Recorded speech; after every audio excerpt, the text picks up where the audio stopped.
అందరూ నమస్తే అండి. బాగున్నారు కదా? క్యాచ్ అండ్ రివోక్ పట్టుకోండి, వీసాలు లాక్కోండి, ఎలగొట్టేసేయండి. సో ప్రస్తుతానికి అమెరికాలో జరుగుతున్నది. సో ఇంకా మిగిలిన డీటెయిల్స్లోకి వెళ్ళే ముందు ఎవరైనా నా ఛానల్కి ఫస్ట్ టైం వచ్చినట్టుంటే సబ్స్క్రైబ్ చేసుకోండి. అలాగే నాకు ఒక లైక్ ఇవ్వండి. ఎందుకంటే మీరు ఒక ఈ వీడియోని లైక్ చేస్తే ఇది కొంచెం అందరికీ వెళ్తుంది. ఇంపార్టెంట్ ఇన్ఫర్మేషన్ ఎవరికైనా కావాలనుకున్న వాళ్ళకి రీచ్ అవుతుంది.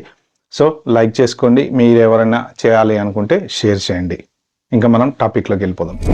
అయితే క్యాచ్ అండ్ రివోక్ అనేది యాక్చువల్గా ఇంతకు ముందే స్టార్ట్ అయింది. సో క్యాచ్ అండ్ రివోక్ ఎవరి మీద ప్రయోగించారు అంటే స్టూడెంట్స్ మీద, సేవీస్ టర్మినేషన్స్ మీద.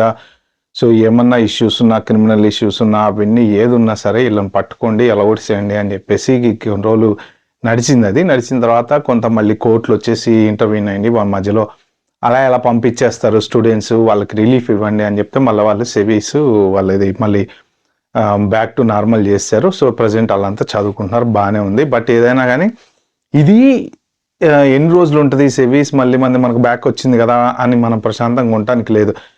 సో కొన్ని చోట 1-2-3 కోట్లు ఏం చెప్పారంటే వాళ్ళు చదువు అయిపోయేంత వరకు వాళ్ళని ఏమనద్దు అని చెప్పారనమాట. అంటే అండర్స్టాండబుల్ సిచ్యువేషన్స్లో ఈ స్టడీ అయిపోయే వరకు వాళ్ళని ఆపి తర్వాత ఏమన్నా మరి వీళ్ళు ఏమన్నా రివోక్ క్యాచ్ అండ్ రివోక్ టైప్లో చేస్తారో తెలీదు. ప్రస్తుతానికి catch and revoke green card మీద కూడా ప్రయోగిస్తున్నారు. సో జనరల్గా మనం ఏమనుకుంటామంటే అరే H1 అయిపోయిన తర్వాత మనం గ్రీన్ కార్డు అప్లై చేసాం, మనకు గ్రీన్ కార్డు వచ్చింది, అమ్మాయి రిలాక్సింగ్, మన గ్రీన్ కార్డు ఎన్ని ఆటలైనా ఆడుకోవచ్చు, పర్మనెంట్ రెసిడెన్సీ వచ్చేసింది కదా అని చెప్పి జనరల్గా చాలా వరకు ఇంతకుముందు అందరూ అనుకునేవాళ్ళు. సో ఇప్పుడు ఏంటంటే ట్రంప్ గవర్నమెంట్ వచ్చిన తర్వాత ఇంటర్నల్గా ఏదో USCIS మెమో వాళ్ళు ఇష్యూ చేసుకున్నారంట. దాని మీద వాళ్ళు వర్కౌట్ చేస్తున్నారు. రీసెంట్గా వాళ్ళు ఎక్స్లో పోస్ట్ కూడా పెట్టారు కదా, ఇదేం మీరు ప్రివిలేజ్ తీసుకొని మీరు మా కంట్రీకి జస్ట్ గెస్ట్ మాత్రమే, ఏ వీసా మీద ఉన్నా సరే ఎవరైనా సరే మాకు గెస్ట్ మాత్రమే, మీరు మా కంట్రీ సిస్టమ్ని మిస్యూజ్ చేసుకోవటానికి ప్రయత్నం చేస్తే మాత్రం ఎతికి వెళ్ళగొడతాం అని చెప్పి ఇండైరెక్ట్గా వాళ్ళు పెట్టారనమాట. సో ఇప్పుడు ఏంటంటే ప్రజెంట్ గ్రీన్ కార్డ్స్ ఎవరెవరైతే ఉన్నాయో వాళ్ళ మీద చెకింగ్స్ అనేది జరుగుతున్నాయి, ఇన్వెస్టిగేషన్ అనేది జరుగుతున్నాయి.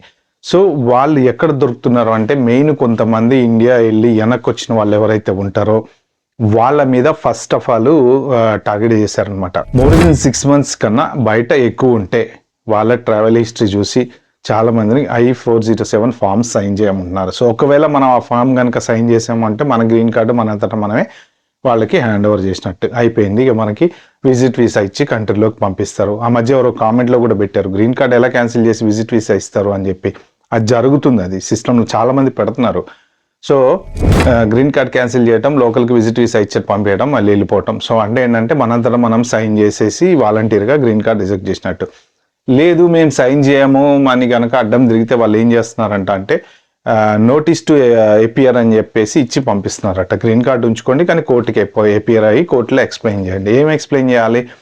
నీ గ్రీన్ కార్డ్ ఈ కంట్రీలో ఉంది, నువ్వు ఉండాల్సింది ఈ కంట్రీలో, కానీ నువ్వు ఈ కంట్రీలో 3 నెలలో 4 నెలల్లో ఉంటావు, మిగిలిందంతా బయట ఉంటున్నావు. So you have to justify కదా. ఇప్పుడు కోర్టులో జడ్జి అడిగినా మనం ఏం జస్టిఫై చేస్తాము అంటే, ఇప్పుడు పోనీ మనకి ఏదైనా మల్టీనేషనల్ కంపెనీ ఉంది, నువ్వు కంపెనీ హెడ్ అనుకుని 6 నెలలు బిజినెస్ ఇక్కడ చూసుకుంటా, 6 నెలలు అక్కడ చూసుకుంటా, 6 నెలలు ఇక్కడ ట్యాక్స్ కడతా, నేను అంత బిజినెస్ నడుస్తుంది, నాకు ఇక్కడ ఇల్లు ఉంది, కారు ఉంది, అన్నీ ఉన్నాయి, కాకపోతే నా బిజినెస్ రూల్ ప్రకారం నేను తిరగాల్సి వస్తుంది అని చెప్పుకునేటట్టుంటే ఓకే.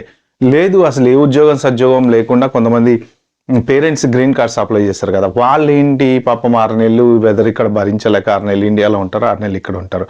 సో వాళ్ళకి గ్రీన్ కార్డు మీరు మిస్యూజ్ చేస్తున్నారు అన్న ఉద్దేశంతో మీరు వాళ్ళని ఎక్కువ టార్గెట్ చేస్తున్నారు. అదే కాకుండా గ్రీన్ కార్డు వచ్చింది కదా అని చెప్పేసి ఎక్కువ టూ మచ్గా అటు ఇటు తిరగటం ఉన్న వాళ్ళని టార్గెట్ చేస్తున్నారు. తర్వాత ఇంకెవరిని టార్గెట్ చేస్తున్నారు అంటే రీసెంట్గా ఒక UK సిటిజన్ని కూడా వాళ్ళు DUI ఎప్పుడు 15 years బ్యాక్ DUI ఉందని చెప్పేసి వాళ్ళు జైల్లో పెట్టారంట. డిటెన్షన్ చేసి జైల్లో పెడితే మళ్ళీ లాయర్స్ వచ్చేసి అతన్ని బాండ్ మీద బయటకు తీసుకొచ్చారని చెప్పేసి న్యూస్లో వచ్చింది. సో ఎప్పుడైనా సరే పాత హిస్టరీ మనకి ఉంటే, ఆల్రెడీ గ్రీన్ కార్డు మనకు ఉన్నా సరే, ఇంతకుముందు ఎప్పుడో 10 సంవత్సరాలు 15 సంవత్సరాల క్రితం DUI ఉంది, లేదు డొమెస్టిక్ వైలెన్స్ కేసు ఉంది, లేకపోతే ఇంకోటి ఏదో ఉంది, మనం మిస్రిప్రజెంటేషన్ చేశాము, లేకపోతే దొంగ సర్టిఫికేట్స్ ఇచ్చాము, లేకపోతే పెళ్లి చేసుకున్నప్పుడు ఎవరన్నా మన గ్రీన్ కార్డు అప్లై చేయడం కోసం అప్పుడు ఏదో దొంగ పెళ్ళిళ్ళు అని చెప్పి చేశాము, ఇలాంటివి ఏమి ఉన్నా సరే అవన్నీ నెక్స్ట్ మన కార్డు రెన్యువల్ చేసుకున్నప్పుడు, లేదు యుఎస్ సిటిజన్షిప్ అప్లై చేసేటప్పుడు అప్పుడు ఎంక్వైరీ చేస్తున్నారు వీళ్ళు. అప్పుడు ఎంక్వైరీ చేసి ఒకవేళ ఇలాంటివి గనక ఏదన్నా ఉన్నాయి అంటే అప్పుడు గ్రీన్ కార్డు కూడా క్యాన్సిల్ చేసేసి వాళ్ళని డిపోర్టేషన్, అంటే ఒక్కసారి గ్రీన్ కార్డ్ క్యాన్సిల్ అయిపోయిందంటే వాళ్ళు ఇమ్మీడియట్గా వాళ్ళని దాంట్లోకి వెళ్ళిపోతారు. వాళ్ళు ఆబ్వియస్లీ మనంతరం మనం వెళ్ళిపోవాలి, లేకపోతే వాళ్ళు వచ్చి డిపోర్ట్ చేయాలి, రెండిట్లో ఏదో ఒకటి. సో అంటే లీగల్ స్టేటస్ అనేది పోతుంది కదా. కాబట్టి ఏంటంటే ఎవరైనా సరే ఇప్పుడు గ్రీన్ కార్డు మీద ఉండి మనం సిటిజన్షిప్ అప్లై చేసుకుందాం అనుకునే వాళ్ళు ఎవరైనా సరే వాళ్ళకి గనక ఎటువంటి క్రిమినల్ హిస్టరీ గనక ఉంటే వాళ్ళు 100% రిస్క్లో ఉన్నట్టే.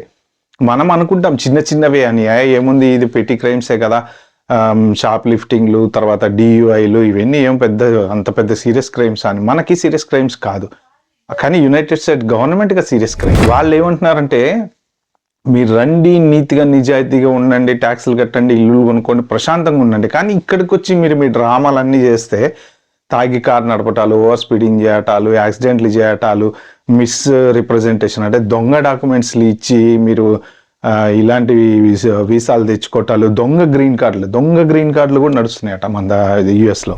సో చాలా మంది చెప్తున్నారు అంటే ఎవరిదో గ్రీన్ కార్డు ఈ తయారు చేసేసుకొని దాని మీద పేరు మార్చేసుకొని స్టూడెంట్స్ కూడా దొంగ గ్రీన్ కార్డులతోటి జాబ్లో అప్లై చేస్తున్నట్ట. సో అంటే ఇలాంటివి ఏమన్నా ఉంటే అలా ఎవరిదైతే ఒరిజినల్ గ్రీన్ కార్డు ఉందో వాడి బతుకు బస్ స్టాండ్ అయిపోతుంది ఇప్పుడు.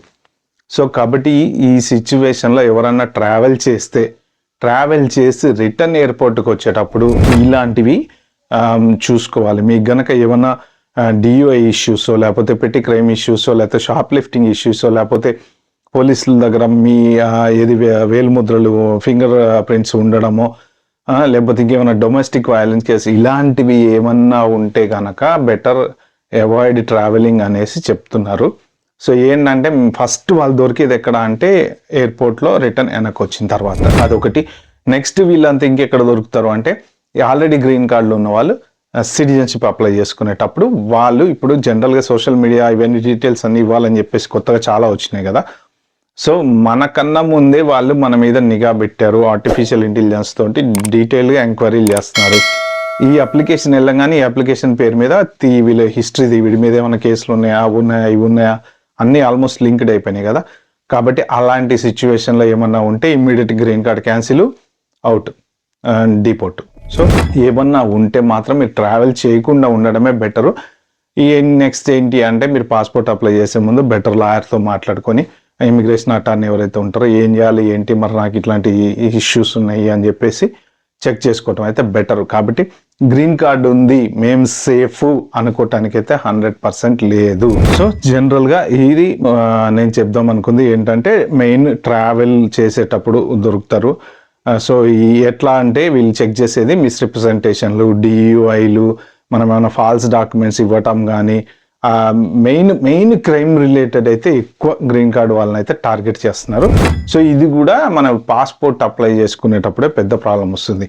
ఎవరికైనా సరే గ్రీన్ కార్డ్ క్లీన్గా ఉంది, నో ప్రాబ్లం, మనకి ఎటువంటి ప్రాబ్లం లేదు, H1Bలో ఉన్నప్పుడు ప్రాబ్లం లేదు, తర్వాత నార్మల్గా ఉన్నప్పుడు ప్రాబ్లం లేదు, మనం మంచిగా ఉన్నాము, మనకి ఎటువంటి ఏవి బ్యాక్గ్రౌండ్ ఇష్యూస్ లేవు, తర్వాత క్రైమ్ రికార్డ్స్ లేవు అనుకున్నాడు హ్యాపీగా వెళ్ళొచ్చు, హ్యాపీగా రావచ్చు, ఏం ప్రాబ్లం లేవు. అదర్ దాన్ దట్ ఇంకా ట్యాక్స్ రిలేటెడ్ ఇష్యూస్ ఎవరైనా అంటే ట్యాక్స్ ఎగ్గొట్టినట్టు కానీ, లేకపోతే ఫ్రాడ్ పనులు యూఎస్లో వైట్ కాలర్ క్రైమ్స్ చేసినట్టు రీసెంట్గా చూసాం కదా, మన ఫెనిమేలో స్కామ్ మన వాళ్ళు చేసింది.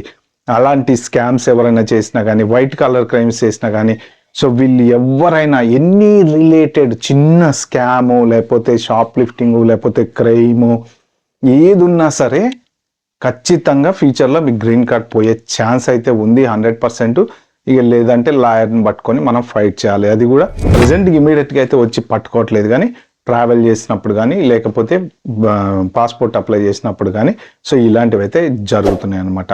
ఓకే, అది ఫ్రెండ్స్ ఈ వీడియోలో నేను షేర్ చేసుకుందాం అనుకుంది. మీకు నచ్చినట్టుంటే ప్లీజ్ అండి like, share, subscribe my channel. Thank you.